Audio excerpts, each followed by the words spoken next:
Okay, so you got a little taste there of kind of what it sounds like. Um, for the record, I am running an older Denon AVR 687 receiver. Um, by today's standards, it's kind of outdated, but can't beat free, as the saying goes. So, anyways, that's what I hooked it up to. I think I'm running about +5 on the decibel rating there, and I had the sub cranked up probably about 80 to 85% on the gain. So you are going to run the subwoofer, fairly high on the gain if you're trying to truly reproduce that high-end sound.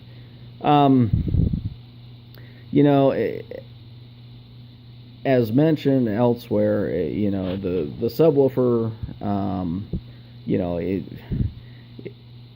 when you're talking about high-end subwoofers and stuff like that, this thing's not necessarily going to compare to it, but it's not supposed to. It's not competing with that. I would say, it's real competition, and quite frankly, no competition would be something like the Polk PSW 10, which, in my opinion, doesn't even come close. Even if you got two Polks, you're still not going to get that low-end frequency range that this thing provides.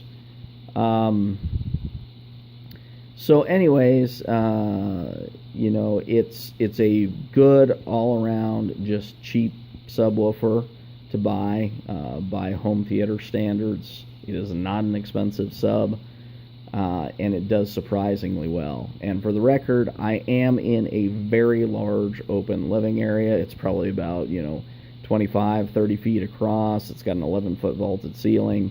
And this thing can fill that space with just a single sub. So overall, it's just an incredible subwoofer for the money. Dayton Audio or Parts Express, will double pack it. It comes in a double layered box with lots of padding, so it ships very well. As something else that was really interesting,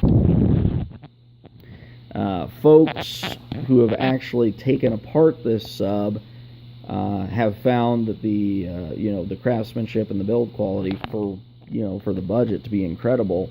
They didn't find a bunch of debris or sloppy glue jobs or anything like that on the inside, as opposed to Klipsch, which a lot of people they're like, oh wow, they're such high-end subs and everything else, and the build quality is great. Well, if you actually pull one apart, you'll see kind of shoddy glue work, debris, like clipped leftover bits of wiring and stuff like that left still inside the sub, which to me is the hallmark of a company that is only concerned about the bottom dollar and doesn't necessarily care about build quality.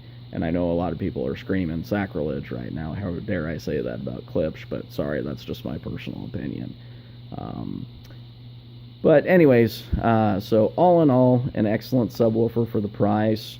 As mentioned, it's about $138 with the coupon code from Retail Me Not. Just go to Retail Me Not and pop in Parts Express for the store, and you should be able to get that coupon code there for $138.